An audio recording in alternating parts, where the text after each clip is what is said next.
Al-Hasan Al-Basri mengatakan, para sahabat itu menjadi orang-orang yang istimewa, orang-orang terbaik bukan semata-mata karena banyaknya sholat, bukan karena banyaknya puasa, tetapi karena baiknya hati mereka dan apa yang tersimpan di dalam jiwa mereka.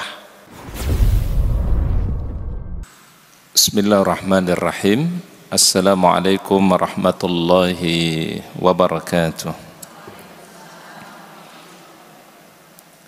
Alhamdulillahi rabbil alamin. Arsala rasulahu bil huda wa dinil haq lidhhirahu ala ad-dini kullihi wa kafa billahi shahidan. Asyhadu an la ilaha illallah wahdahu la syarika lah wa asyhadu anna Muhammadan abduhu wa rasuluhu la nabiyya wa la rasula ba'dah. Allahumma salli wa sallim wa barik ala hadzal nabiyil karim nabiyina Muhammad ibn Abdillah wa ala alihi wa ashabihi wa man tabi'ahu bi ihsanin ila yaumiddin, amma ba'du. Subhanallah walhamdulillah wa la ilaha illallah wallahu akbar wa la hawla wa la quwwata illa billahil aliyil azim.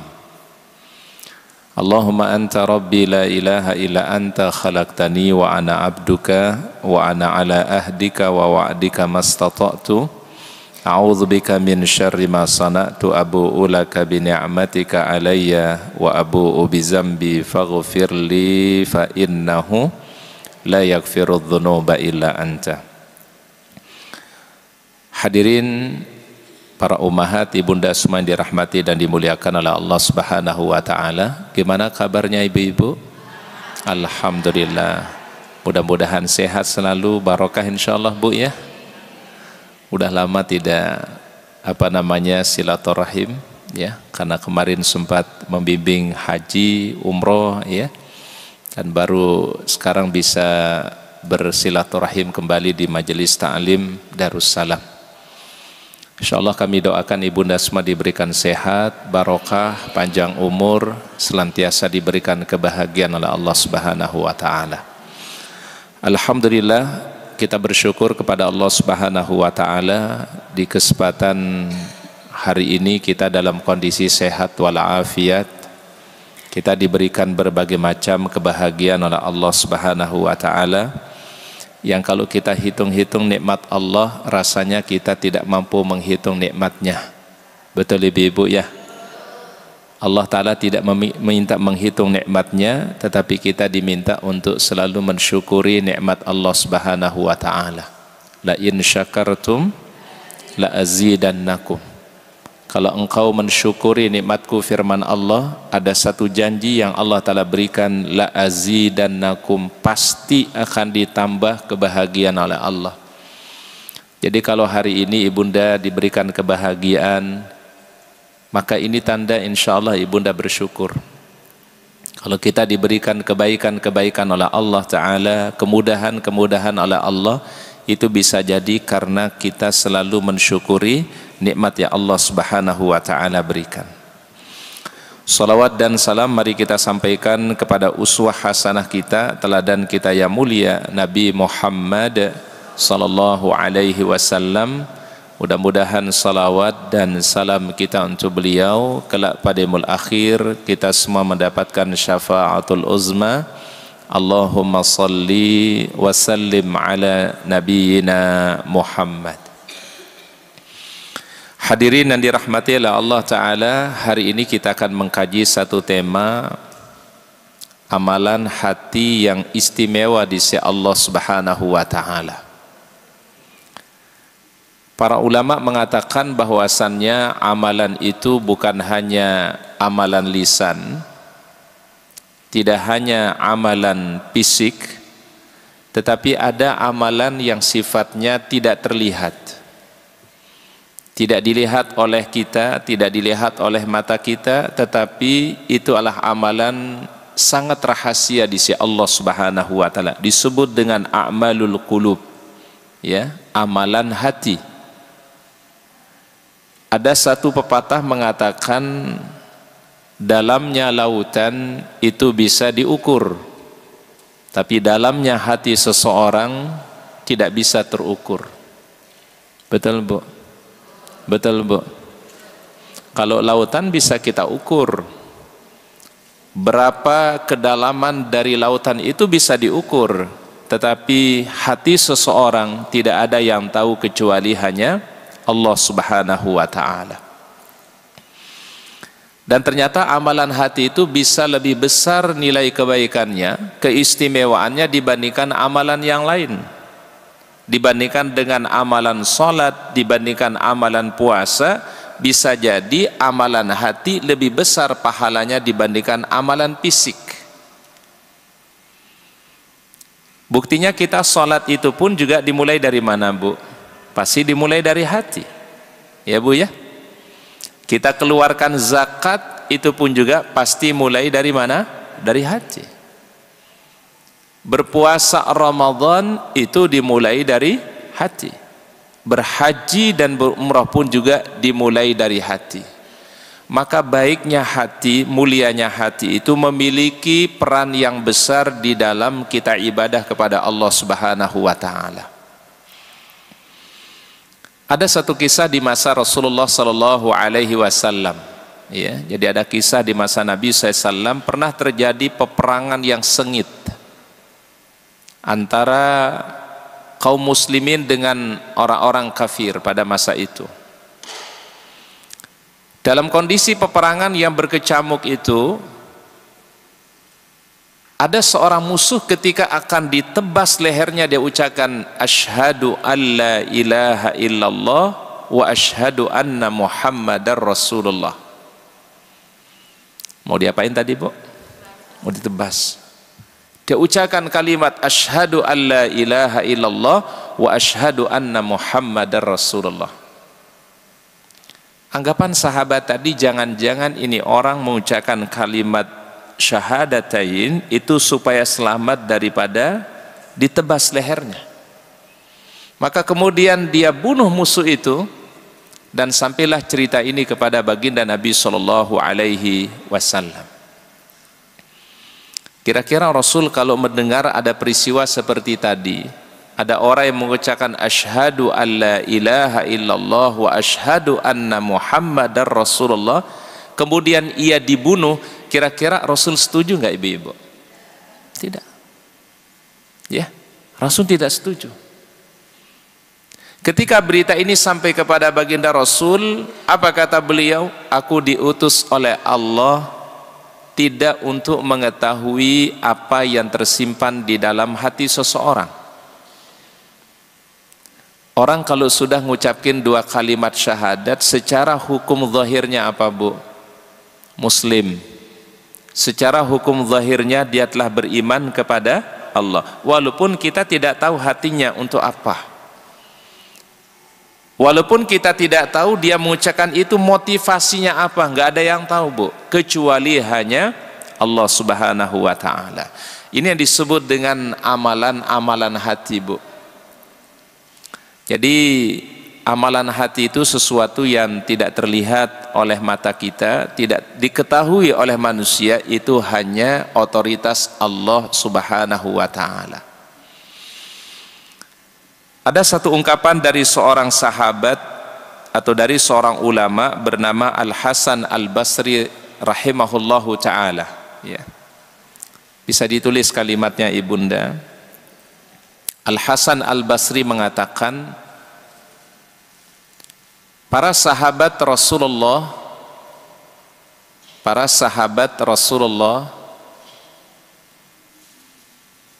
mereka menjadi orang-orang mulia bukan karena banyaknya salat mereka. Para sahabat Rasulullah mereka mulia bukan karena banyaknya salat dan bukan karena banyaknya puasa. Para sahabat Rasulullah mereka mulia bukan karena banyaknya salat dan bukan karena banyaknya apa? Puasa. Tetapi mereka diberikan keistimewaan oleh Allah, diberikan kelebihan oleh Allah Karena apa yang tersimpan di dalam hati mereka. Jadi apa yang tersimpan di dalam hati mereka. Ustaz ulangi sekali lagi, Al-Hasan Al-Basri mengatakan, para sahabat itu menjadi orang-orang yang istimewa, orang-orang terbaik bukan semata-mata karena banyaknya sholat, bukan karena banyaknya puasa, tetapi karena baiknya hati mereka dan apa yang tersimpan di dalam jiwa mereka. Itu Bu ya, itu namanya tadi amalan apa? Amalan hati. Mungkin bisa jadi ada orang yang sholatnya nggak banyak, mungkin orang tidak banyak puasa sunnahnya, mungkin tidak banyak baca Al-Qur'annya, tapi Masya Allah hatinya bersih, hatinya baik. Itu yang menjadikan dia mulia di sisi Allah Subhanahu wa Ta'ala. Maka yang perlu kita manage itu apa Bun? Hati juga ya. Selain kita manage, memperindah fisik kita, memperindah badan kita, tapi juga jangan lupa selalu memperindah dan mempercantik hati kita. Karena orang itu mulia itu bukan hanya pada banyaknya sholat, bukan hanya pada banyaknya puasa, tetapi adalah pada apa yang tersimpan di dalam hatinya. Contoh misalnya Ibunda, ikhlas itu amalan hati atau amalan fisik Bu? Tapi ya masih ada orang bilang saya ikhlas. Betul nggak Bu? Ikhlas itu di mana Bu? Di hati. Tidak ada yang tahu keikhlasan itu kecuali hanya Allah Subhanahu wa Ta'ala. Ya. Tapi mungkin kalau ungkapan ikhlas yang sering kita katakan itu, saya ikhlas, artinya saya tidak keberatan. Tapi apakah niatnya karena Allah? Belum tentu. Betul Bu ya? Karena ikhlas itu ada di mana? Dalam hati. Mungkin bahasa kita kalau kita bilang saya ikhlas ya. Ikhlas itu mungkin artinya saya tidak keberatan, nggak apa-apa, ikhlas. Ya. Apalagi kalau di Mekah Madinah sana itu banyak kata halal kalau di sana Bu. Betul Bu? Betul Bun? Ibunda masuk toko, di situ ada jual kurma. Ibunda boleh itu mencicipi kurmanya. Apa kata penjualnya? Halal. Ya Bu ya. Ibunda datang ke toko coklat, disuruh cobain tuh coklatnya. Apa kata penjualnya? Halal. Tapi halal ingat Ibu ya. Ya, diambilnya berapa Bu halal? 1, 2, 3. Kalau segenggam? Bun? Bun? Kalau segenggam udah nggak jadi halal. Iya. Udah mesti bayar kalau itu tuh Bu. Ya. Halal. Makanya di kita kan ada namanya halal bi halal. Kita sudah memaafkan, kita sudah meridai, mengikhlaskan. Itu artinya saya sudah tidak ada lagi masalah dengan Anda. Tapi kalimat ikhlas sebenarnya adalah tidak ada yang tahu kecuali apa yang ada di dalam hati manusia. Dan itu perintah Allah Ta'ala, wa ma umiru illa liya'budullaha mukhlishina lahuddin. Tidaklah mereka diperintahkan oleh Allah kecuali supaya di dalam ibadah itu semata-mata ditujukan untuk Allah. Berarti ikhlas itu ada di mana Bun? Fil qalbi, di dalam hati. Ibadah baru diterima oleh Allah Ta'ala kalau ikhlas. Ya. Ibunda di rumah menjalankan tugasnya sebagai istri, sebagai orang tua, diterima amal itu kalau dijalankan dengan apa? Semata-mata karena mengharap ridha Allah. Ya. Dan itu tidak ada yang tahu kecuali apa? Hanya Allah. Keikhlasan hati kita itu tidak ada yang tahu kecuali hanya Allah. Tapi sekali lagi kalau ada orang mengatakan saya ikhlas, itu mungkin maknanya apa tadi? Ya, saya tidak keberatan, saya ikhlas. Tapi apakah ikhlas yang sama dengan arti ibadah tadi? Tidak ada yang tahu kecuali hanya Allah. Oleh karenanya ketika kita sholat, ada satu doa yang terbaik yang diajarkan oleh baginda Rasulullah SAW di doa iftitah ya. Allahu Akbar kabiran walhamdulillahi kathiran wa subhanallahi bukratan wa asila. Wajjahtu wajhiya lilladzi fataras samawati wal ar hanifan musliman wa ma ana minal musyrikin. Inna salati wa nusuki wa mahyaya wa mamati lillahi rabbil alamin. Salatku, kurbanku, hidup dan matiku semuanya ya Allah, aku mengharap agar Engkau ridha. Berarti amalan apa, Bun? Amalan hati. Sehingga apapun yang kita lakukan, ya, tugas apapun yang sedang kita jalankan, jalankan semua adalah mengharap ridha dari Allah, mendapatkan kebaikan Allah Subhanahu wa ta'ala. Itu ikhlas namanya, Bun. Berarti ikhlas itu perbuatan apa? Hati. Yang kedua, contoh amalan hati itu apa, Ibunda? Yaitu adalah berharap hanya kepada Allah. Kalau kita berharap kepada manusia, seringkali kita kecewa. Kalau kita berharapnya semakin besar kepada manusia, maka semakin besar kemungkinan datang kekecewaannya. Ini kalimat harus kita pahami bersama, Bun. Semakin besar harapan kita kepada manusia, semakin besar pulang untuk kecewanya.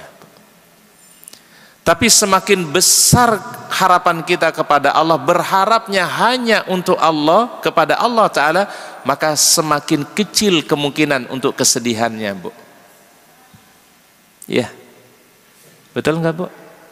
Betul nggak, Bu? Kan seringkali manusia mengecewakan. Semakin kita berharap, semakin kita bergantung kepada manusia, justru yang terjadi bukan sebaliknya, bukan kebahagiaan yang Allah Ta'ala hadirkan, tapi justru adalah Allah Ta'ala hadirkan kekecewaan, kesedihan dan seterusnya.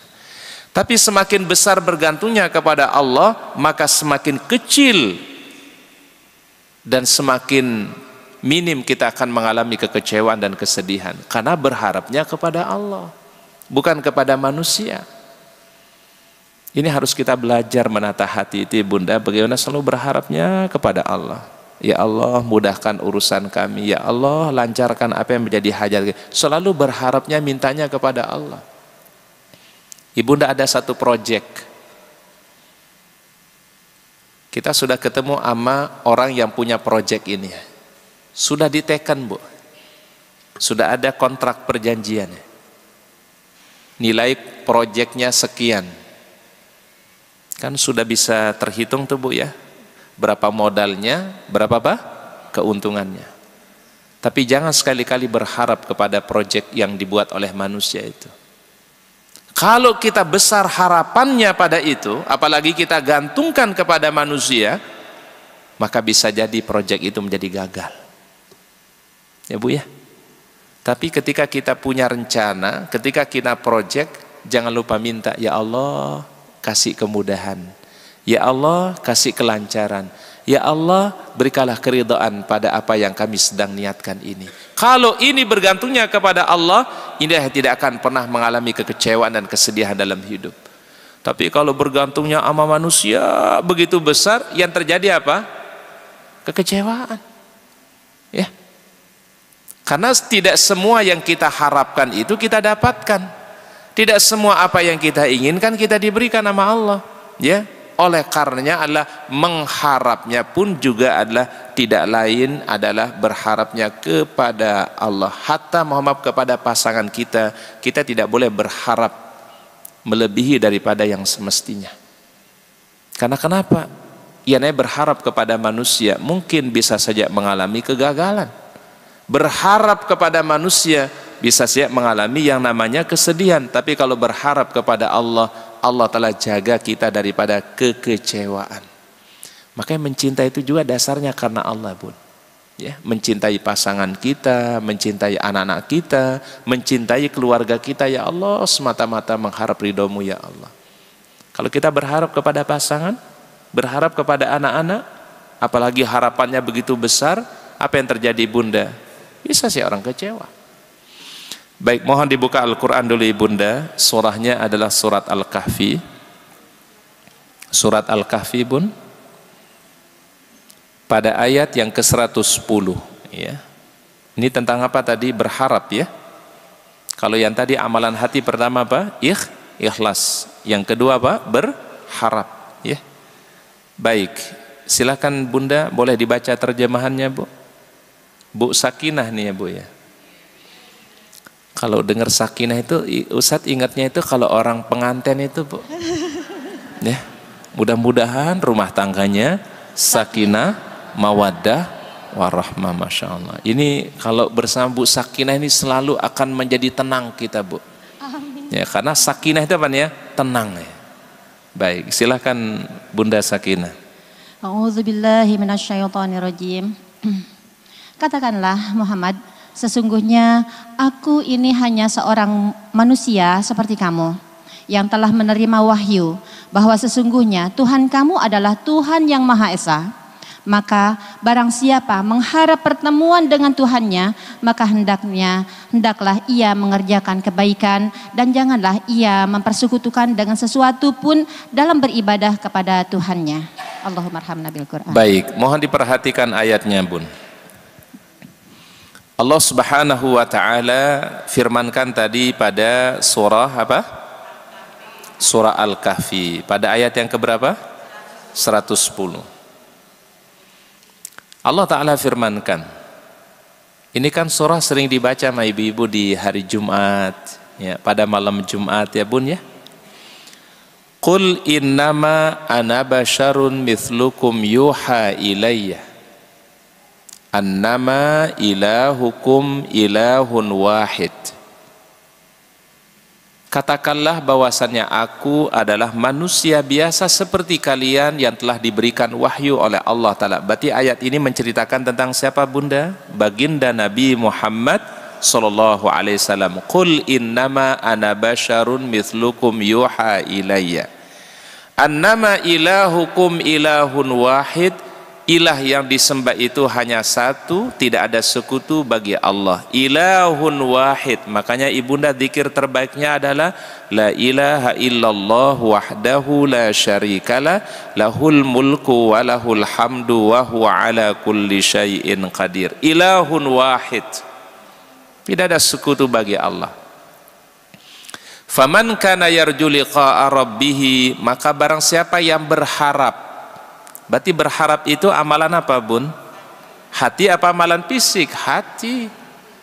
Barang siapa yang berharap kebahagiaan di akhirat, barang siapa yang berharap berjumpa dengan Allah Ta'ala dengan segala kebaikan yang Allah Ta'ala akan berikan nanti pada hari kiamat, falya'mal amalan salihan, maka di dunia ia mesti beramal soleh.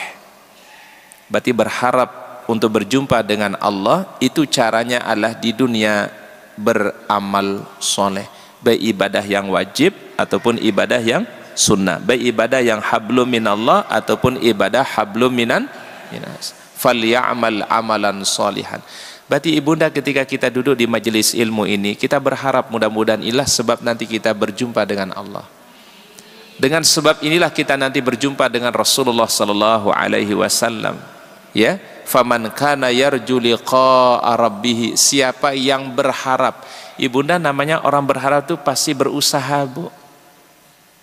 Kalau orang berharap tidak berusaha itu bukan namanya berharap, Bun. Berharap itu pasti ada apa, Bun? Usaha. Ya. Kalau kata orang, ngapain, Bu? Ngapain, Bu? Karena mengharap sesuatu yang dikejar, kan? Maka orang yang berharapnya juga kepada Allah harus ada bukti. Apa bukti mereka? Firman Allah, "Falyamal amalan sholihan." Di dunia ini mereka beramal saleh. Salat, puasa, baca Quran, zikir, sedekah, silaturahim, duduk di majelis ilmu, itu semua adalah amal saleh. Wala yusyrik bi ibadati rabbih ahada. Cara yang kedua firman Allah untuk berharap berjumpa dengan Allah Ta'ala, jangan melakukan perbuatan kesyirikan dalam ibadah kepadanya. Berarti beribadah semata-mata untuk Allah. Jadi orang yang berharap itu berarti adalah amalan hati. Jadi oleh karenanya tadi kami katakan jangan besar berharap kepada manusia, karena berharap kepada manusia seringkali mengalami kekecewaan. Ya, Bu ya. Tapi selalu berharap kepada Allah. Ya Allah, kami ada usaha, kami ada bisnis, kami berharap ya Allah, hanya Engkau yang mampu memberikan kemudahan untuk kami ya Allah. Jadi selalu kalimat itu ibunda diminta kepada Allah supaya dikasih kemudahan, kelancaran oleh Allah Ta'ala, supaya rasa harapnya lebih besar kepada Allah dibandingkan kepada apa? Manusia. Karena kalau orang berharap besar kepada manusia seringkali berakhir dengan kegagalan. Tapi kalau kita berharapnya kepada Allah Ta'ala, tidak akan pernah Allah kecewakan sedikit pun bagi orang-orang yang selalu berharapnya hanya mendapatkan ridha Allah. Berarti itu semua amalan apa, Bu? Amalan hati. Faman kana yarju liqa'a rabbih falyamal amalan salihan wala yusyrik biibadati rabbih ahada. Ini surah ibunda dibacanya di hari Jumat atau pada malam Jumat. Fadilahnya kata Nabi, siapa yang membaca surat Al-Kahfi pada malam Jumat, pada hari Jumat, Allah Ta'ala berikan ampunan dari satu Jumat ke Jumat berikutnya. Jadi bunda kalau dibaca, diamalkan ini surat Al-Kahfi, maka dari satu Jumat ke Jumat berikutnya Allah Ta'ala berikan ampunan. Di hadis yang lain dikatakan siapa yang membaca surat Al-Kahfi pada malam Jumat atau hari Jumat, nanti pada hari kiamat Allah Ta'ala berikan cahaya dari telapak kakinya akan tembus sampai langit. Bagi orang-orang yang selalu membaca surat Al-Kahfi, sabda baginda Rasulullah SAW. Berapa ayat surat Al-Kahfi ini bunda? 110 ayat. Kalau dibaca kira-kira berapa jam, Bu? Tergantung bacaan Ustadz ya. Tapi kalau ibu-ibu Darussalam bacaannya Masya Allah lancar ya, kayak Syekh Abdurrahman As-Sudais ya. Itu makan waktu kurang lebih kalau baca surat Al-Kahfi itu 40 menit selesai insya Allah ya. Jadi 40 menit bisa selesai bacaan surat apa? Al-Kahfi. Tadi itu ya amalan yang kedua, amalan hati yang kedua yang istimewa apa tadi? Berharap hanya kepada Allah. Amalan yang ketiga, amalan hati yang terbaik itu bunda, namanya adalah tawadhu. Apa? Tawadhu. Tawadhu itu artinya adalah orang-orang yang memiliki sifat rendah hati, tidak menunjukkan keangkuhan, tidak menunjukkan kesombongan. Dan ciri utama orang yang tawadhu apa ibunda? Selalu melihat orang lain lebih soleh dibandingkan dirinya, melihat orang lain lebih baik daripada dirinya. Itu orang yang tawadhu. Oleh karena ada satu dialog seseorang dengan Al-Hasan Al-Basri. Wahai Al-Hasan Al-Basri, bagaimana tanda orang yang tawadhu? Bagaimana tanda orang yang itu adalah orang yang disebut rendah hati? Apa kata Al-Hasan Al-Basri? Ketika ia berjumpa dengan temannya, dia melihat temannya lebih baik daripada dirinya, lebih solehah dibandingkan dengan dirinya, lebih mulia daripada dirinya. Dia tidak merasa lebih baik daripada orang lain. Itu yang disebut dengan apa, Bu? Tawadhu. Dan ini dicontohkan oleh Nabi, Bunda. Dalam satu kisah, Bunda, ada sahabat bernama Umar bin Khattab radhiyallahu anhu. Ibunda kalau dengar nama sahabat Umar yang kebayang apa, Bu? Umar bin Khattab, orangnya tegas, orangnya pemberani, itu namanya sahabat Umar. Satu ketika Umar mau berangkat ke tanah suci menunaikan ibadah umroh. Umar dipanggil oleh baginda Nabi SAW, ya Umar, wahai saudaraku yang tercinta Umar bin Khattab, la tansana fi du'aika, jangan lupakan aku di dalam setiap untayan doa-doamu wahai Umar. Coba diperhatikan kalimat Nabi, Bun. Wahai Umar, wahai sahabat Umar, jangan lupakan aku, kata beliau, dalam setiap untayan doa-doa yang kau panjatkan kepada Allah. Siapa yang minta didoain, Bu? Seorang nabi, seorang rasul terbaik lagi, tapi minta doa dari sahabat yang mulia Umar bin Khattab. Rasul bisa doa sendiri? Kalau beliau doa pasti ijabah, tapi beliau ingin mencontohkan, beliau melihat Umar adalah orang yang mulia, Umar punya kelebihan, maka Rasul juga minta doa dari sahabat Umar bin Khattab. Maka ibunda, mari kita belajar, lihat sisi kebaikan dan kelebihan orang lain. Jangan kita merasa saya lebih baik daripada dia, saya lebih hebat dari dia, saya lebih berperan daripada dia. Kalau ini apa namanya, Bu? Kalau selalu kata saya,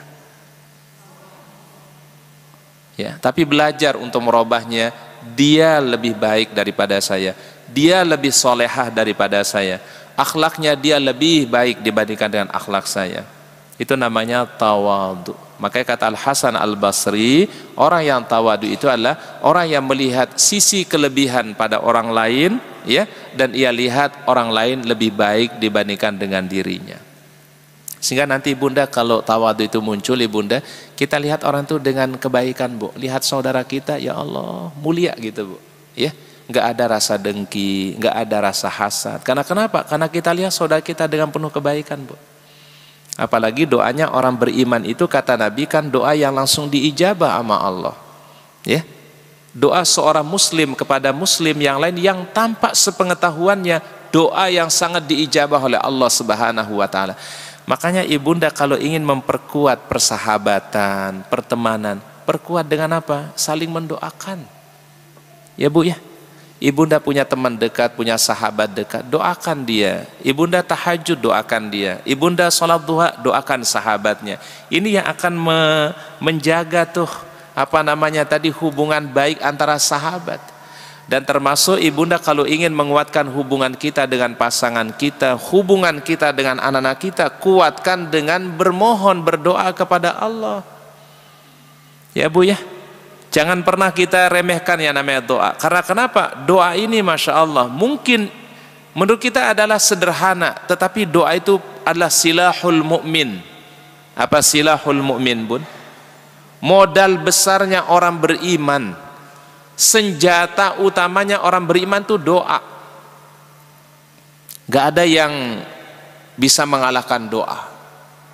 Tidak ada sesuatu yang bisa mengalahkan yang namanya doa. Apalagi doa seorang ibu, doa seorang orang tua, tidak pernah ditolak sama Allah Subhanahu wa taala. Sering-sering doakan putra putri kita ya Bunda. Ya. Kelembutan hati orang tua itu menjadi pengaruh besar buat anak-anak, Bu. Termasuk doa-doa yang diucapkan itu kekuatannya dahsyat, Bu. Ya. Imam Al-Bukhari Ibunda kenal, Bun? Imam Bukhari? Bun kenal nggak, Bu? Imam Bukhari. Ya, biasa kalau di hadis itu kan HR Bukhari. Kenapa Imam Bukhari menjadi ulama hebat? Kenapa Imam Bukhari menjadi ulama yang terpopuler, Ibunda? Dan ashahul kitab ba'dal Quran. Pegangan yang paling kuat setelah Al-Quran namanya Sahihul Bukhari. Sahih Al-Bukhari yang ditulis oleh Imam Al-Bukhari. Bukhari ini Ibunda beliau kelahiran Uzbekistan, sebuah wilayah namanya Bukhara. Ada di Uzbekistan, Bun. Ya. Imam yang lahir di situ namanya Imam Al-Bukhari. Mohon maaf waktu kecilnya, waktu lahirnya dalam keadaan buta. Gak ngelihat ya. Tapi ibunya selalu bangun malam sholat tahajud. Selalu berdoa, ya Allah, berikanlah anak saya ini bisa melihat ya. Setiap malam dia bangun supaya anaknya bisa apa? Melihat. Dan Imam Bukhari ibunya ini ya, selain dia mohonkan anaknya diberikan bisa melihat ya, dia mohon kepada Allah mudah-mudahan menjadi khadimu as-sunnah, menjadi orang yang apa namanya membela sunnah Nabi Sallallahu Alaihi Wasallam. Itu aja mintanya, Bu. Ya Allah, kembalikanlah penglihatan anakku, berikanlah dia bisa melihat, dan juga mudah-mudahan menjadi orang yang berkhidmat untuk sunnah Nabi SAW, yaitu untuk hadis beliau. Dan Masya Allah Ibunda, Imam Al-Bukhari dalam satu kesempatan ibunya setelah sholat tahajud ya, karena dia rutin lakukan Ibunda, begitu Assalamualaikum warahmatullahi, Assalamualaikum warahmatullahi, si anak ini kemudian kaget, dia melihat sekitarnya yang ada di sekelilingnya. Ya ummi, ya ummi, ya ummi, aku bisa ngelihat. Bayangkan, seorang ibu doa-doanya, amal solehnya itu berpengaruh untuk anaknya. Maka itulah salah satu makna doa yang disebut di surat Al-Ahqaf, ya. Coba dibuka surat Al-Ahqaf ayat yang ke-15 ya. Di situ Allah Ta'ala firmankan, Rabbi auzi'ni an ashkura ni'mataka allati an'amta alayya wa ala walidayya wa an a'mala salihan tarda wa aslih li fi dhurriyyati inni tubtu ilaika wa inni minal muslimin. Ini dibacakannya ibunda sembari dipegang ubun-ubun pada anak kita. Surat Al-Ahqaf ayat 15. Di situ ada doa bun ya. Sudah ketemu ayatnya? Silakan Ibu Sakinah, boleh dibaca terjemahannya. A'udzubillahi minasyaitonirrajim. Dan kami perintahkan kepada manusia agar berbuat baik kepada kedua orang tuanya. Ibunya senantiasa mengandungnya dengan susah payah dan melahirkannya dengan susah payah pula. Masa mengandung sampai menyapihnya selama 30 bulan.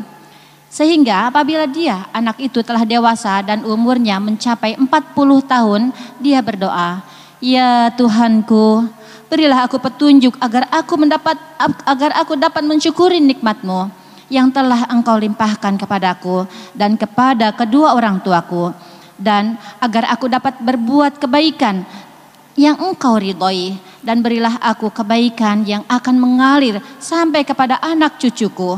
Sesungguhnya aku bertaubat kepada Engkau dan sungguh aku termasuk orang muslim." Allahumma arhamna bil Qur'an. Baik, Masya Allah, barakallahu fiik. Ini doa yang terbaik kata para ulama bun. Disebut di surat Al-Ahqaf ayat yang ke-15. Rabbi auzi'ni an ashkura ni'mataka allati an'amta alayya. Ya Allah, ya Rabbku, berikanlah aku ilham untuk mensyukuri nikmat yang Kau berikan kepadaku. Wa ala walidayya, dan apa yang Kau berikan untuk kedua orang tuaku. Wa an a'mala salihan tardah, dan jadikanlah aku beramal soleh yang Engkau ridhai. Wa aslih li fi dhurriyyati, jadikanlah kesolehanku, kebaikanku mengalir untuk anak keturunanku. Ibunda salat, ibunda puasa, ibunda baca Quran, zikir, beramal-amal saleh, itu akan memberikan kebaikan untuk anak keturunannya. Wa aslih li fi dhurriyyati inni tubtu ilaika, aku senantiasa bertaubat kepadamu ya Allah, wa inni minal muslimin, dan aku tergolong orang-orang yang selalu berserah diri. Para ulama menganjurkan doa ini bagusnya dibaca sembari kita pegang ubun-ubun anak kita, karena Rasul ketika mendoakan anak-anaknya salah satu caranya adalah itu dengan memegang ubun-ubunnya. Ya, kita bacakan apa? Rabbi auzi'ni ana ashkura ni'mataka allati an'amta alayya wa ala walidayya wa an a'mala salihan tardah wa aslih li fi dhurriyyati inni tubtu ilaika wa inni minal muslimin. Semoga Allah Ta'ala lembutkan hati anak-anak kita, dilembutkan jiwa anak-anak kita, dibuka pikirannya oleh Allah SWT, diberikan akhlak yang baik, karena kita selalu harapkan dengan amal-amal yang mulia yang Allah Ta'ala hadirkan. Wa aslih li fi dhurriyyati. Itu tadi contoh ketawaduan Nabi bunda ya.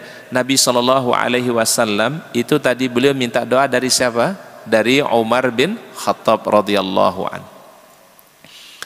Oleh karenanya ada satu riwayat ibunda dalam hadis sahih, Rasul mengatakan khairut tabi'in, kata Nabi, sebaik-baik generasi tabi'in. Jadi generasi terbaik umat ini ada 3 ibunda ya.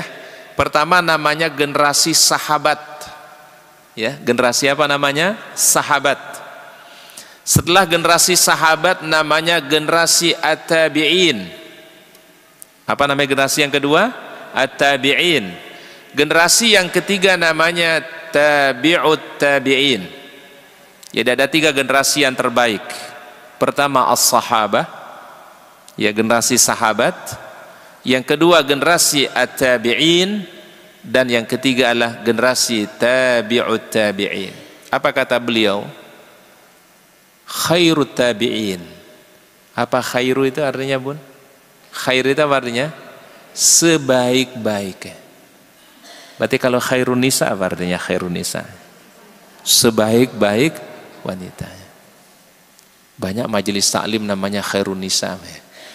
Ya insya Allah jadi doa ya, ibu-ibu yang hadir di sini insya Allah ibu-ibu yang mulia, ibu-ibu yang baik ya.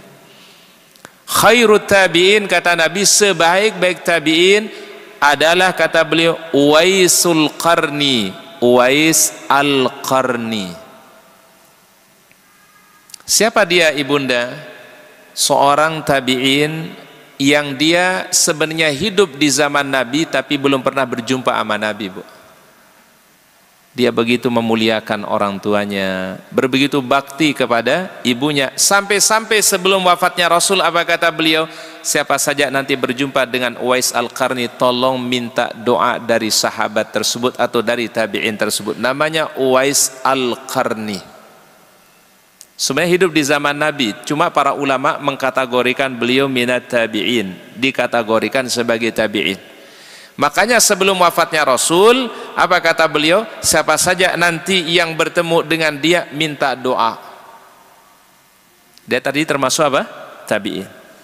Padahal di zaman tabi'in itu banyak ulama-ulama hebat, Bun. Namanya misalnya Al-Musayyib, Sa'id bin Musayyib. Itu ulama hebat di zaman tabi'in. Tetapi kenapa orang ini menjadi mulia, Uwais Al-Qarni? Karena dia punya amalan apa tadi, Bu? Amalan hati. Satu ketika Umar bin Khattab radhiyallahu anhu minta doa dari Uwais Al-Qarni ketika ada rombongan haji datang ke Mekah, ke Madinah. Umar itu pertama kali cari itu adalah Uwais Al-Qarni. Ada tanda di bagian, mohon maaf, di bagian punggungnya. Jadi Uwais ini pernah diuji dengan sakit oleh Allah Subhanahu wa taala dan Allah taala sembuhkan. Kecuali ada satu bagian, kata Nabi, seukuran uang koin itu masih ada bekas sakit yang ada di belakangnya, sebagai tanda ini orang namanya Uwais Al-Qarni ini. Umar bin Khattab ketika bertemu dengan Uwais Al-Qarni, dia minta doa. Wahai Uwais, tolong doakan aku. Apa jawabnya Uwais, ibunda? Bagaimana aku mendoakan anda, wahai Umar? Anda sahabat yang terbaik, sahabat Rasulullah SAW yang terbaik. Bagaimana saya doakan anda? Berarti kan Uwais ini orangnya apa, Bu? Tawadhu. Kemudian Umar baru berkata, ya Uwais, ini wasiatnya Nabi, ini pesannya Nabi. Baru didoain oleh Uwais Al-Qarni. Mungkin kalau tidak mengatakan ini wasiat Nabi, mungkin Uwais tidak akan mendoakan Umar bin Khattab, karena melihat Umar lebih hebat dibandingkan dirinya. Tapi Rasul justru meminta supaya para sahabat minta doa dari siapa? Uwais Al-Qarni. Abu Bakar As-Siddiq juga demikian. Kalau ada rombongan haji dari Yaman, ya, kemudian mereka berangkat ke Mekah dan ke Madinah, orang yang paling pertama kali dicari, adakah di antara kalian Uwais Al-Qarni? Abu Bakar pun juga minta doa dari Uwais Al-Qarni. Tapi apa kata Uwais? Bagaimana aku doakan kepada manusia yang paling terbaik setelah Rasulullah SAW? Itu tandain apa, Bu? Tawadhu. Tapi apa kata Abu Bakar? Wahai Uwais, ini adalah wasiat baginda Rasul. Baru didoain oleh Uwais. Berarti dia punya amalan istimewa yang Allah Ta'ala maha mengetahui apa yang tersimpan di dalam hatinya. Tapi amalan fisiknya, ibunda, Uwais Al-Qarni dia anak yang sangat berbakti kepada orang tuanya. Namanya siapa tadi, Bun? Uwais Al-Qarni. Itu khairu tabi'in, kata Nabi. Tabi'in yang paling terbaik itulah Uwais Al-Qarni. Sampai-sampai sahabat saja Abu Bakar dan Umar minta doa dari siapa? Uwais Al-Qarni. Ini kerendahan hati namanya, Pun. Baik, tolong kita buka Al-Quran sekarang pada surahnya adalah Asy-Syu'ara, ya, surah yang ke-26. Pada ayat yang ke-84 sampai ayat yang ke-90. Iya. Ayat 84 sampai ayat yang ke-90. Silakan Bunda boleh dibaca terjemahannya. Suratnya Asy-Syu'ara. Ya.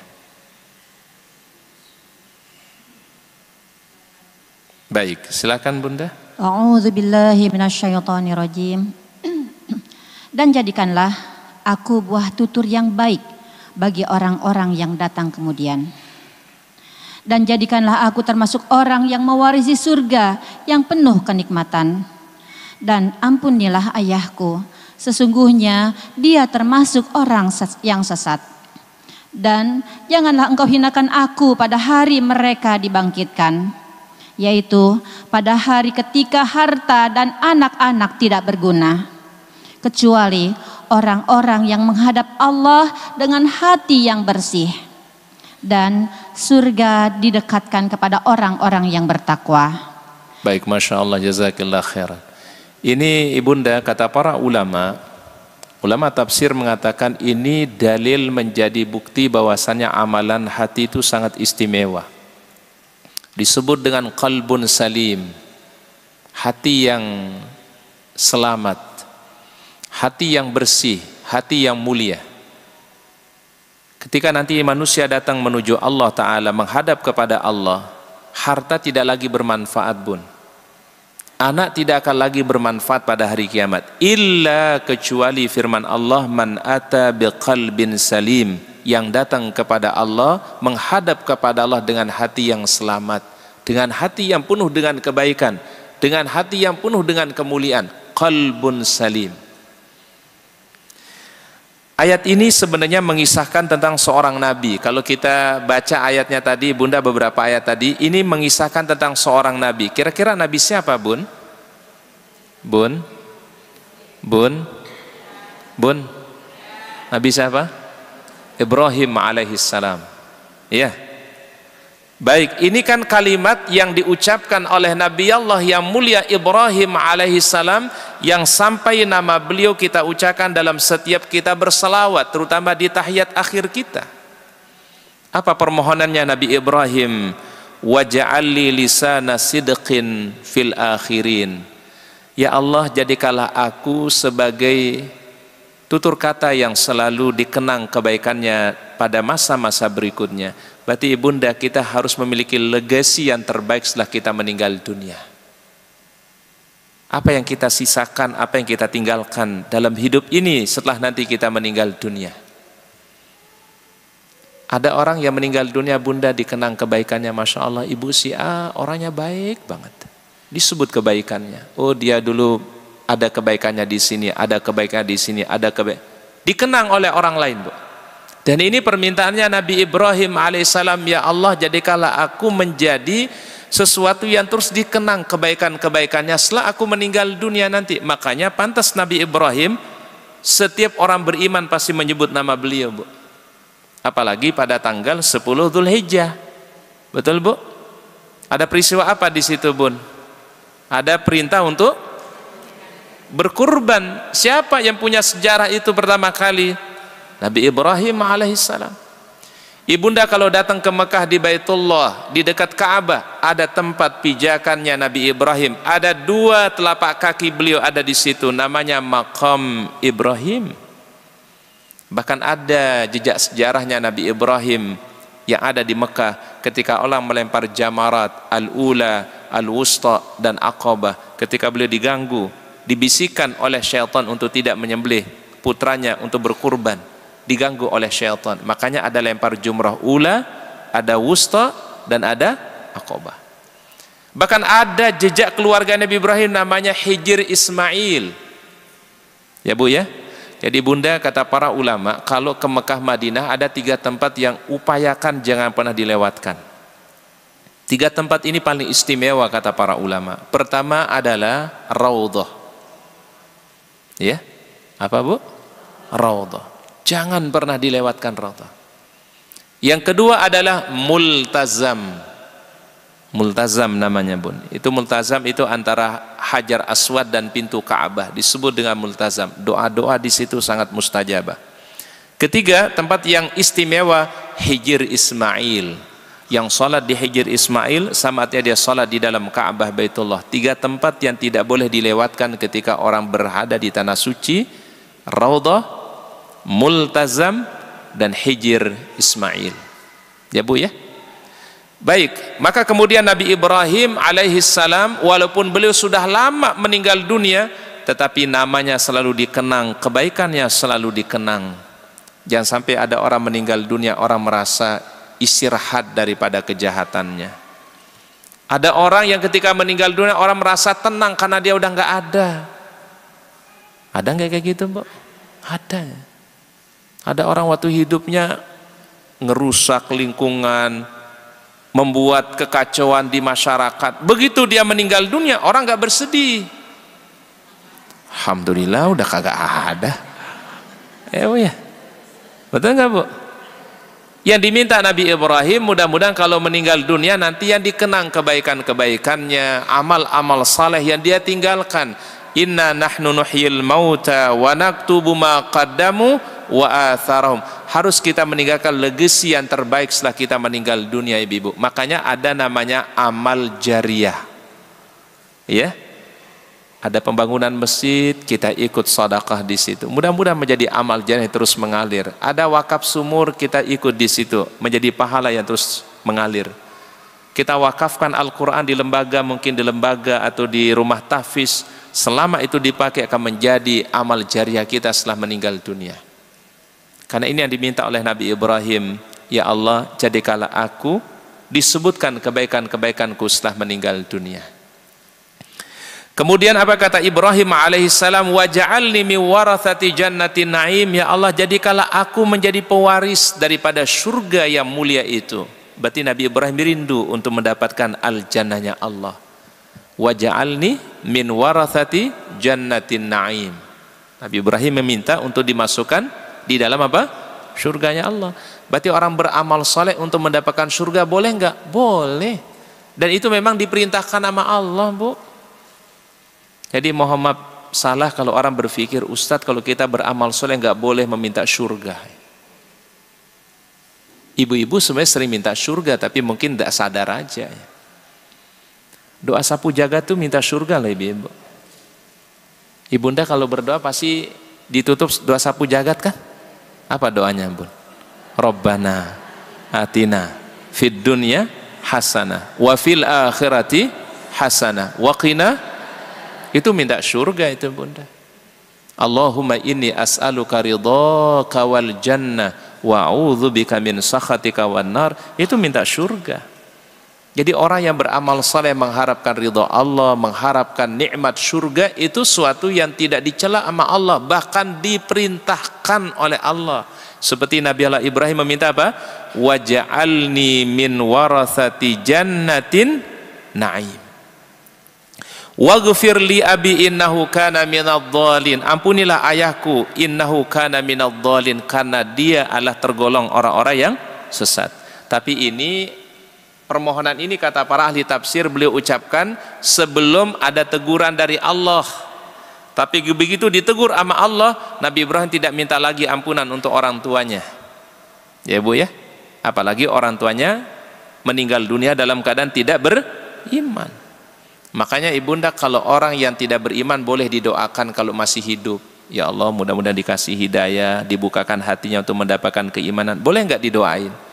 Tapi kalau sudah meninggal dunia orang yang tidak beriman kepada Allah, tidak boleh didoakan dengan kalimat Allah maghfir lahu warhamhu wa'afihi. Nggak boleh. Karena ini doa khusus bagi yang mukminin. Ya, paham, Bun? Baik. Kemudian apa doanya Nabi Ibrahim alaihissalam tadi? Wala tukhzini yauma yub'atsun.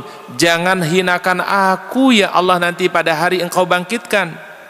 Tapi bangkitkanlah dalam keadaan mulia. Ada orang dibangkitkan dalam kuburnya, Bunda, wajahnya berseri-seri bercahaya. Ya. Karena kenapa? Karena salat mereka dulu di dunia. Karena baca Quran mereka dulu di dunia. Bahkan ada orang dibangkitkan dalam kuburnya, kata Rasul, membaca talbiyah. Apa bacaan talbiyah itu, Bun? Labbaik Allahumma labbaik, labbaik la syarika laka labbaik, innal hamda wan ni'mata laka wal mulk la syarika lak. Ada orang yang Allah Ta'ala bangkitkan nanti di alam barzah, itu adalah dari alam barzahnya dalam keadaan membaca talbiyah. Siapa mereka? Orang-orang yang waktu meninggal dunianya setelah menunaikan ibadah haji, setelah menunaikan ibadah umrah, atau sedang menunaikan ibadah haji, atau sedang menunaikan ibadah umrah. Nanti dibangkitkannya itu pada hari kiamat dalam keadaan membaca talbiyah. Makanya ibunda kalau ada saudaranya wafat, lagi berangkat haji, lagi berangkat umrah, nanti dibangkitkannya sama Allah itu dalam keadaan bertalbiyah. Ya, Bu ya. Jadi dibangkitkannya seseorang, kata Nabi, dari alam kuburnya tergantung bagaimana waktu meninggalnya. Kalau meninggalnya baik, husnul khotimah, dibangkitkannya pun juga dalam kondisi baik. Tapi kalau meninggalnya dalam keadaan su'ul khatimah, na'udzubillah, kita berlindung kepada Allah, maka dibangkitkan juga nanti dalam bentuk yang begitu buruk, firman Allah Subhanahu wa taala. Jadi bagaimana orang itu meninggal, maka begitulah nanti dibangkitkan dari alam kuburnya. Maka itu tadi permintaan Nabi Ibrahim, wala tukhzini yauma yub'atsun. Yauma la yanfa'u malun wala banun. Pada hari yang tidak bermanfaat. Harta tidak bisa jadi tebusan nanti pada hari kiamat. Anak tidak bisa jadi tebusan pada hari kiamat. Bahkan manusia meminta, ya Allah, kalau bisa anak saya jadi tebusan agar saya tidak disiksa. Ingin manusia jadiin anaknya tebusan. Kalau di dunia, coba ibu-ibu, anaknya ibunda sakit, apa kata ibu-ibu? Bun, anak lagi demam tinggi, ibu-ibu bilang apa? Ya Allah, kalau bisa biar ibu aja deh yang demam, kamu mah jangan. Itu di dunia bu, tapi di akhirat gak berlaku lagi. Kalau bisa anaknya yang masuk api neraka, dia masuk surga. Biar anaknya yang masuk di dalam kemurkaan Allah, dia mendapatkan ridha Allah Ta'ala. Saking tidak bermanfaatnya harta dan anak nanti pada hari kiamat. Yauma la yanfa'u malun wala banun. Kita kan kalau di dunia pasti kita ingin berkorban tuh anak kita, bu. Apapun kita lakukan demi anak kita, apapun yang kita persembahkan demi anak yang kita cintai. Tapi nanti di hari kiamat tidak akan berlaku lagi. Yauma yafirrul mar'u min akhi. Orang lari nanti dari saudaranya. Wa ummihi wa abi, dari ibu dan dari ayahnya. Wa sahibatihi wa bani, dari pasangannya, dari istrinya, dari suaminya, dari anak-anaknya. Mereka akan lari. Likulli imri'in minhum yauma idzin sya'nun yughni. Setiap orang itu berharap dialah yang selamat dan tidak akan mengharapkan keburukan di sisi Allah. Hari itu adalah orang cuma memikirkan tentang dirinya sendiri. Gimana dia selamat? Gimana dia bisa mendapatkan keselamatan? Buru-buru mikirin orang tua. Buru-buru mikirin suami. Buru-buru mikirin siapa pun.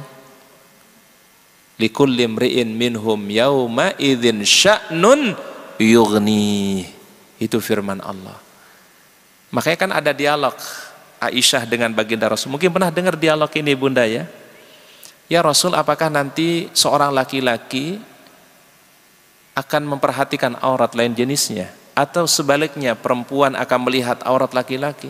Kata Rasul, sudah nggak kebayangi lagi para penghuni-penghuni surganya Allah Subhanahu wa taala. Baik, tolong dibuka ayat berikutnya bunda.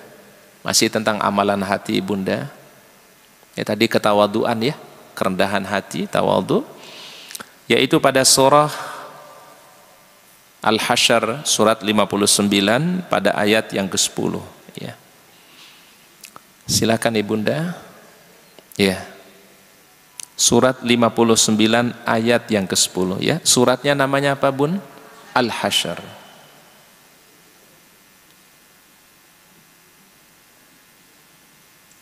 Silakan Bunda Sakinah. A'udzubillahi minasyaitonirrajim. Dan orang-orang yang datang sesudah mereka, kaum muhajirin dan ansor, mereka berdoa, ya Tuhan kami, ampunilah kami dan saudara-saudara kami yang telah beriman lebih dahulu dari kami. Dan janganlah engkau tanamkan kedengkian dalam hati kami terhadap orang-orang yang beriman. Ya Tuhan kami, sesungguhnya engkau maha penyantun, maha penyayang. Allahumma arhamna bil Quran. Baik, jazakillah khairan. Mohon diperhatikan ayatnya bun. Bayangkan ayat ini menjadi khitab Allah Ta'ala kepada kita semua. Bayangkan ibunda, ayat ini kita sedang dinasihati oleh Allah, kita sedang diberikan arahan oleh Allah Subhanahu wa taala. Jadi setiap ngaji nanti kita selalu kayak berdialog dengan Allah Subhanahu wa taala, ya. Jadi bayangkan ibunda seakan-akan kita sedang dinasihati oleh Allah. Walladzina ja'u min ba'dihim, dan orang-orang yang datang setelah mereka. Setelah para sahabat ya. Sahabat itu kan orang-orang terbaik ibunda ya. Ada Abu Bakar, ada siapa? Umar, ada Uthman, ada Ali, orang-orang yang mulia. Walladzina ja'u min ba'dihim yaquluna, mereka berdoa kepada Allah, Rabbana ighfir lana wa li ikhwanina alladzina sabaquna bil iman. Ya Allah, ampunilah dosa-dosa kami dan juga dosa orang-orang yang telah mendahului kami dari saudara kami yang telah beriman kepadamu ya Allah. Berarti kita dianjurkan untuk mendoakan siapa bun? Doakan orang-orang beriman, doakan saudara-saudara kita beriman, peduli kepada saudara kita yang beriman walaupun mungkin kita nggak kenal bu. Contoh ibunda, contoh, kalau ada kejadian musibah di satu daerah, tertimpa saudara kita, tertimpa mereka musibah, lalu kita mungkin menyisihkan sebagian harta kita untuk menolong mereka, apakah kita mengenal mereka bun? Bun, yang kita tolong di daerah lain atau di negara lain misalnya, apakah kita kenal mereka? Kan enggak bu. Apakah kita tahu nama mereka? Enggak. Siapa namanya, siapa nama binnya? Enggak tahu kita bun. Tapi kita menolong itu karena kenapa? Terikat dengan kalimat yang sama, kalimat asyhadu alla ilaha illallah wa asyhadu anna muhammadar rasulullah. Dia sedih, saya ikut bersedih. Dia bergembira, saya juga merasa bergembira. Itu orang-orang beriman bu. Makanya kenapa salah satu doa yang terbaik itu bunda, doa untuk saudara kita kaum muslimin. Ibunda dibiasakan ibunda ya. Ini nasihat terbaik untuk kita semua, untuk ustadz dan untuk kita semua. Tolong setiap kita berdoa itu bunda, sisipkan doa-doa untuk saudara kita. Sisipkan doa-doanya untuk saudara kita di Palestina. Sisipkan doa kita untuk sahabat-sahabat kita yang mungkin sedang sakit, yang mungkin sedang diuji oleh Allah Ta'ala. Doakan mereka yang terbaik. Dalam setiap untaian doa-doa kita, jangan pernah lupa untuk mendoakan dan memasukkan dalam doa kita lah yang terbaik untuk saudara kita kaum muslimin. Allahumma ghfir lil muslimina wal muslimat wal mu'minina wal mu'minat al ahya minhum wal amwat. Ya Allah, ampuni saudara kami yang beriman, yang laki-laki perempuan, mukmin laki-laki, mukmin perempuan, yang masih hidup ataupun yang sudah meninggal dunia. Ampunilah ya Allah.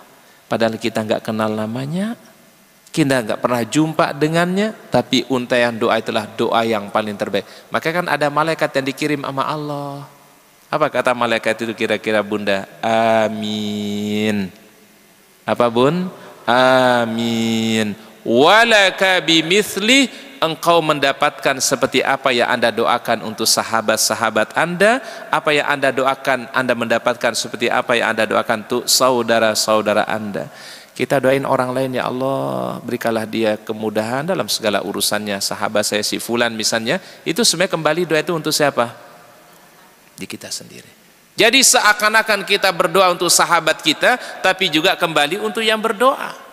Kalau kita doakan, ya Allah, saudara saya, sahabat saya sedang sakit, berikanlah kesembuhan, angkat sakitnya ya Allah.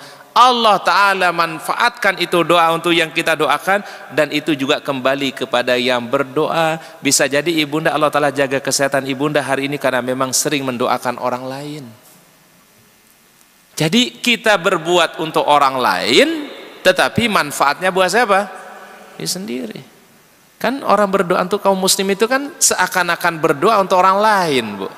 Tapi manfaatnya bukan hanya bagi orang yang didoakan, kita yang berdoa mendapatkan kebaikan. Sabda baginda Nabi SAW, maka dikirim tuh malaikat khusus untuk mengaminkan. Amin. Semoga Allah Ta'ala qabul. Walaka bimislih, dan Anda mendapatkan seperti apa yang Anda mohonkan untuk saudara-saudara Anda. Jangan bakhil berdoa untuk saudara kita bu.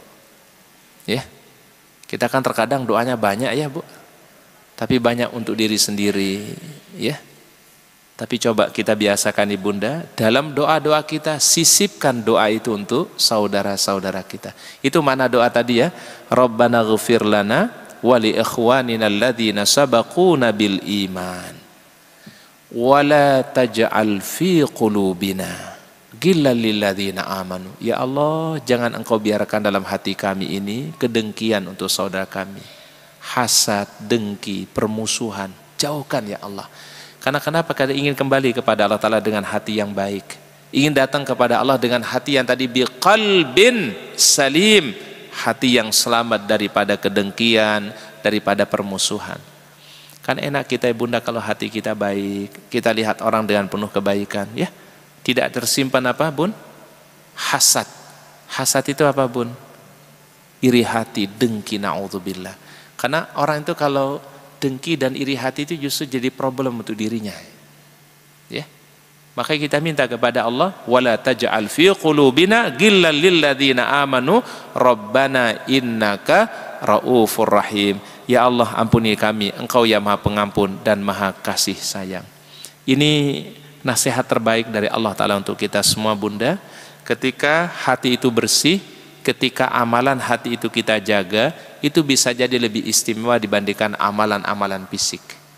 Makanya apa kata baginda Rasul dalam hadis sahihnya, ala inna fil jasadi mudghah. Ada satu organ yang penting di dalam hidup manusia. Kalau dia baik organ itu, saluhal jasadu kullu, maka fisiknya jadi baik.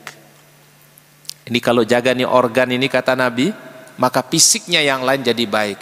Lisannya jadi baik, ya. Tangannya jadi baik, kakinya jadi baik, pendengarannya jadi baik, penglihatannya jadi baik. Ini kata Rasul. Wa idza fasadat fasadal jasadu kullu, tapi apabila dia rusak ini organ kata Nabi, maka rusaklah juga organ yang lainnya. Lisan jadi enggak bagus, tangan jadi enggak baik, ya. Langkah kaki jadi enggak baik, pendengaran jadi enggak baik, kemudian apa? Penglihatan jadi enggak baik. Apa itu organ itu kata beliau sallallahu alaihi wasallam? Ala wahyal qalbu. Itulah qalbu manusia. Makanya di surat apa namanya Asy-Syams itu Allah Ta'ala banyak bersumpah, ya. Wasyamsi waduhaha wal qamari idza talaha wan nahari idza jallaha, dan seterusnya. Kemudian di situ Allah Ta'ala baru bersumpah kan, wa nafsi wa ma sawwaha fa alhamaha fujuraha wa taqwaha. Jadi memang jiwa itu perannya besar, Bu. Oleh karena ada doa yang bagus sih Bunda. Ini doa bagusnya diamalkan waktu sujud ya Bunda, ya. Dan sujudnya nggak mesti sujud terakhir ya Bunda. Silakan monggo boleh dibaca, bukan hanya di sujud terakhir saja. Apa doa yang diajarkan oleh para ulama? Doa ini terbaik dibaca waktu sujud. Allahumma ya muqallibal qulub, sabbit qalbi ala dinika. Allahumma ya muqallibal qulub, sabbit qalbi ala dinika. Apa artinya muqallibal qulub itu, Bu? Ya Allah, Engkau yang Maha membolak-balikkan. Apa yang dibolak-balikkan tuh, Bu? Hati. Kan manusia ini hatinya selalu apa namanya berbolak-balik. Maka disebut qalbun. Apa namanya? Qalbun. Maka kalau ada orang yang memang mudah berubah itu memang hatinya yang berubah, Bu. Ya, baru bilang iya, nggak lama enggak, ya. Itu qalbu itu, Bu. Baru aja bilang sayang, nanti nggak lama kemudian bilang apa? Benci, ya. Betul nggak, Bu? Itu qalbu tuh, ya. Makanya kita mohon kepada Allah supaya hati itu selalu dijaga sama Allah, supaya Allah Ta'ala menjaga jiwa itu, Bu. Supaya nggak mudah apa tadi, Bu? Supaya tidak mudah berubah-ubah kan? Allahumma ya muqallibal qulub, sabbit qalbi. Sabit itu artinya Bunda dikokohkan supaya jangan mudah berubah gitu, ya. Ya, dikuatkan oleh Allah Ta'ala. Sabbit qalbi ala dinika, di atas agamamu. Makanya orang itu mudah berubah kan, Bu, ya. Bisa jadi baik tapi bisa jadi buruk. Orang yang tadi nggak ada niat berbuat jahat, tapi karena diajakin jadi berbuat jahat. Bisa terjadi nggak, Bu? Ustadz baca berita berapa pekan lalu, Bun. Ada seorang ibu-ibu dibunuh, ya, usianya 60 kalau nggak salah. Dia seorang apa namanya notaris, ya. Kalau nggak salah kejadiannya di Bogor atau di mana gitu, ya. Itu pelaku pembunuhannya kan sopirnya sendiri, ya. Ya, ingin menguasai harta ibu tersebut. Padahal ibu ini orang baik, ya. Dan si sopir ini yang melakukan pembunuhan ini dia ajak orang lain, Bun. Yang orang yang diajak itu ibunda tadinya nggak ada nawa itu, Bu, nggak ada nawa itu. Tapi karena diajak, akhirnya apa, Bu? Ikut. Dibayar berapa coba, Bu, menghilangkan nyawa orang? Cuma 5 juta, Bu. Coba. Dibayar cuma 5 juta ya. Untuk menghilangkan nyawa orang. Yang resikonya adalah jauh lebih berat dibandingkan hanya mendapatkan apa, Bu? Sudah dapat 5 juta cuma dia beliin HP doang, Bu. Hanya udah dapat HP, Bu. Ya, Bu ya. Belum nanti resiko di penjara, belum bagaimana keluarganya, ada anak-anak istrinya, coba. Sampai di situ pengakuannya tuh pas diinterogasi itu ditanya. Tadinya nggak ada nawaitunya, Bu, nggak ada niatnya, Bu. Tapi karena dibujuk, karena diajak, akhirnya apa? Itulah namanya qalbun. Orang yang tadinya orang baik, tetapi kemudian dibisikin yang tidak baik, diajak, diiming-imingi, akhirnya mau, Bu. Nauzubillah. Maka itulah mohon tadi kepada Allah Ta'ala, Allahumma ya muqallibal qulub, sabbit qalbi ala dinika. Ya Allah, Engkau yang maha membimbing, Engkau yang maha menjaga, Engkau yang maha membolak-balikan hati, tetapkanlah hatiku di atas agamamu. Baik hadirin dirahmati oleh Allah Subhanahu wa taala, itulah beberapa hal yang terkait tentang amalan hati yang istimewa. Semoga kita semua diberikan bimbingan oleh Allah Subhanahu wa taala, diberikan hidayah ya, taufik oleh Allah untuk terus meniti jalan yang diridhai oleh Allah Subhanahu wa taala. Dengan amalan-amalan hati tadi mudah-mudahan kita selalu dijaga oleh Allah taala ya. Baik, wallahu alam bisawab, mungkin itu yang bisa kita kaji pada kesempatan hari ini. Semoga Allah Ta'ala berikan ilmu yang bermanfaat, Allah Ta'ala berikan kita barokah, dan mudah-mudahan ibunda semua sehat, diberikan keistiqomah oleh Allah Subhanahu wa taala. Ibunda, mari kita tutup dengan doa bersama ya. Subhanakallahumma bihamdika asyhadu an la ilaha illa anta astaghfiruka wa atubu ilaik. Mohon maaf atas segala kekurangan. Akhirul kalam, assalamualaikum warahmatullahi wabarakatuh.